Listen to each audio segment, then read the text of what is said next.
Hello everyone, myself Yogi sir. I am biology teacher and I am teaching continuously since 7 years in field of education, every board and approx more than 3000 students till right now.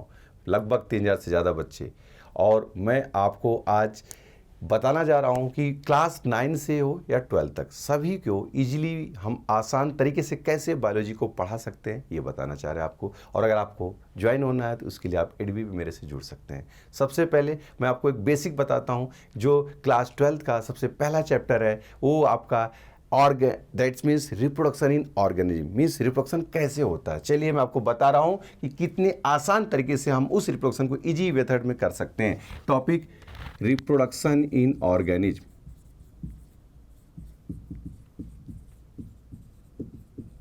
Means ये reproduction होता क्या, what is reproduction?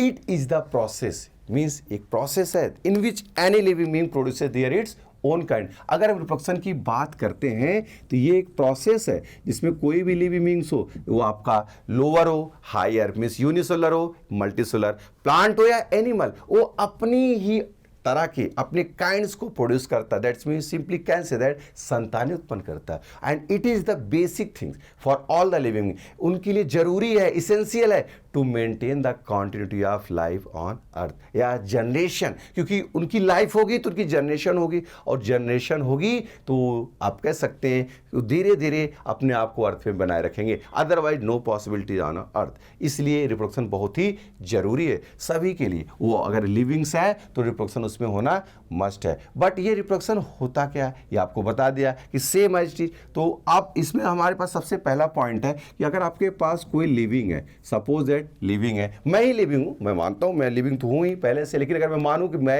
एक living हूं as it is, listen in science की language में, तो हमारी life में कितनी स्टेजेज आई होंगी। जैसे हमारी बर्थ हुई तो मेरा ग्रोथ डेवलपमेंट हुआ, मेरा ग्रोथ डेवलपमेंट, अगर चाहता हूं कि मैं ह्यूमन हूं और मेरी जैसी जनरेशन हो या मैं ही हूं मेरी जनरेशन आए, तो उसके लिए क्या जरूरी है, रिप्रोडक्शन। सेम है जैसे आप एक नर्सरी मान लीजिए बना रखे हैं, वहां पे आप एक सीड ग्रो कराते हैं तो प्लांट बनता है, प्लांट में ग्रोथ डेवलपमेंट होगा, मैच्योरिटी होगी, लेकिन मैच्योरिटी के बाद उसका एक टाइम पीरियड आएगा, रिप्रोडक्शन के बाद उसकी डेथ होगी। तो वो आप चाहते हैं और वो प्लांट भी चाहता है कि हमारी जनरेशन हो, और उस जनरेशन को बनाए रखने के लिए क्या जरूरी, रिप्रोडक्शन होना जरूरी है। लेकिन यहां रिप्रोडक्शन से पहले एक बात आ रही है दिमाग पे हमारे, वो क्या आ रही है, that is the time period. You are saying that birth, हम क्या समझ रहे हैं, birth development means growth and development, and after that death.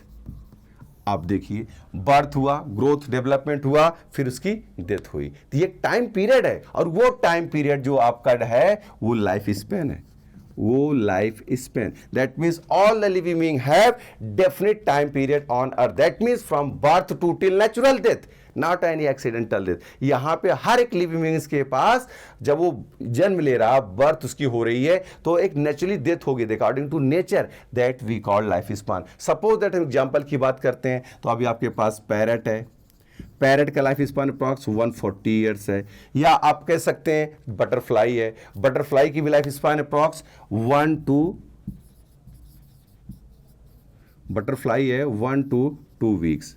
ये उसका क्या है, एक डेफिनेट टाइम पीरियड है, इसके बाद वो सर्वाइव नहीं कर सकता। तो लेकिन अगर उसको रखना है, मेंटेन रखना है, तो रिप्रोडक्शन होना मस्ट है, विदाउट रिप्रोडक्शन नॉट पॉसिबल। इसलिए रिप्रोडक्शन हो रहा है। ये पहला क्वेश्चन भी एनसीईआरटी का कि why reproduction is essential for all living to maintain the quantity of their generation on earth. अब हम बात करते हैं रिप्रोडक्शन टाइप्स की। रिप्रोडक्शन कितने टाइप्स का होता है स्टूडेंट? बेसिकली जो रिप्रोडक्शन होता है हमारे पास वो 2 टाइप का होता है। अगर हम टाइप्स की बात करते हैं तो रिप्रोडक्शन 2 टाइप्स का होगा, एसेक्सुअल, सेकेंड होगा sexual. Now we talk about asexual reproduction. हम बात करते हैं एसेक्सुअल रिप्रोडक्शन क्या होता है, किसे कहते हैं। You are that's saying that asexual means without sex involvement. You can say that simply it is a type of reproduction in which there is no formation and fusion of male and female gamete. Means इसमें mail और female gamete का ना formation हो रहा ना तो fusion हो, तो फिर हो क्या रहा, अरे हो सिंपल ही रहा, या तो मेल इन्वॉल्व करेगा या फीमेल, दोनों में से केवल एक इन्वॉल्व कर सकते, दोनों एक साथ नहीं कर सकते।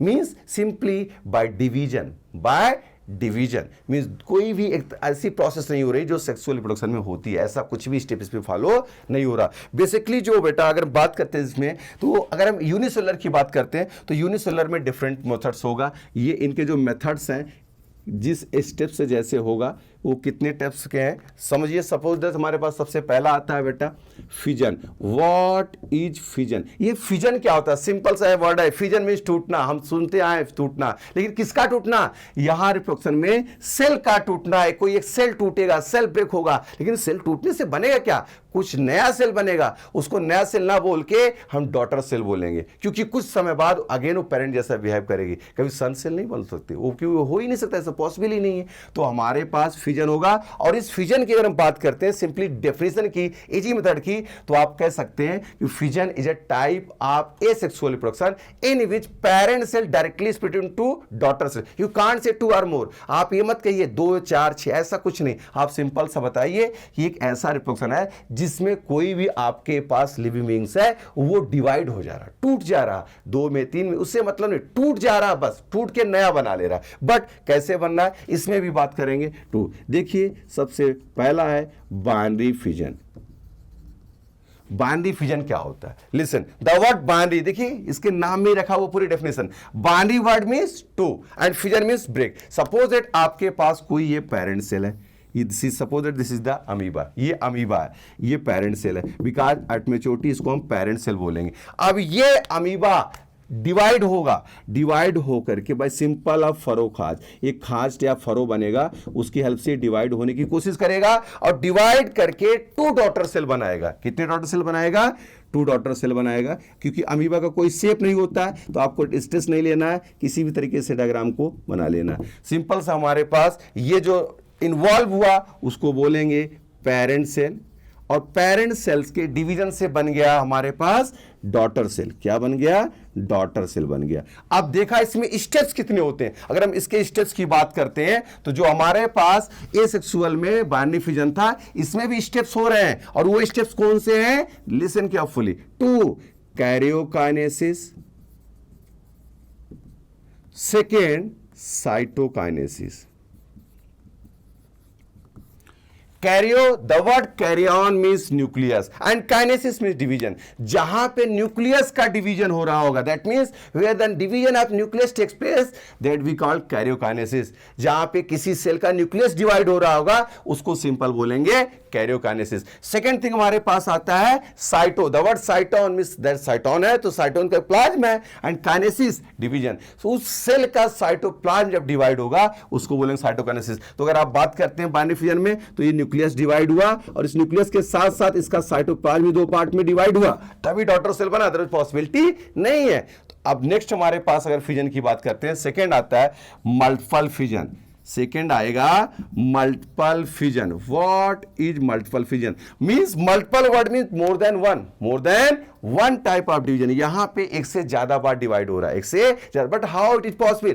मोस्टली अगर एग्जांपल की बात करते हैं तो हमारे पास आएगा, वो आ सकता है अमीबा, और जब वो अपने कह सकते हैं कि आपने डिवाइड करेगा कैसे, बट किस तरह से डिवाइड होगा उसके लिए उसको कवर वगैरह कुछ बनानी पड़ेगी। अच्छा, अगर आपको इस तरह से बायोलॉजी को आसान से आसान तरीके से सीखना है तो आप बायोलॉजी को चाहे class 9 to 10 to 11 12, that mean 9 to 12 easy way में हम आपको इन you can say simple language biology सिखा सकते हैं। आपको जो जैसे लगेगा मजाक टाइप का लगता जाएगा और आप समझते जाएंगे। आपको बिल्कुल स्ट्रेस लेने की ज़रूरत नहीं है। और आपको सीखने के लिए, हमसे हमेशा जुड़े रहने के लिए एडवी पे आप आइए। एडवी से आप मेरे साथ जुड़ सकते हैं, ऑफलाइन ऑनलाइन बोथ, किसी भी कहीं पे, जैसे किसी भी प्लेस से आपको जुड़ना है उसके लिए आप एडवी पे आइए। एडवी पे जुड़ करके मेरे साथ बायोलॉजी को कम से कम समय में और बहुत इजी लैंग्वेज में सीख सकते हैं। ये मेरी रिस्पॉन्सिबिलिटी है। मैं आपको वादा करता हूं कि कम से कम समय में और बहुत ही इजी तरीके से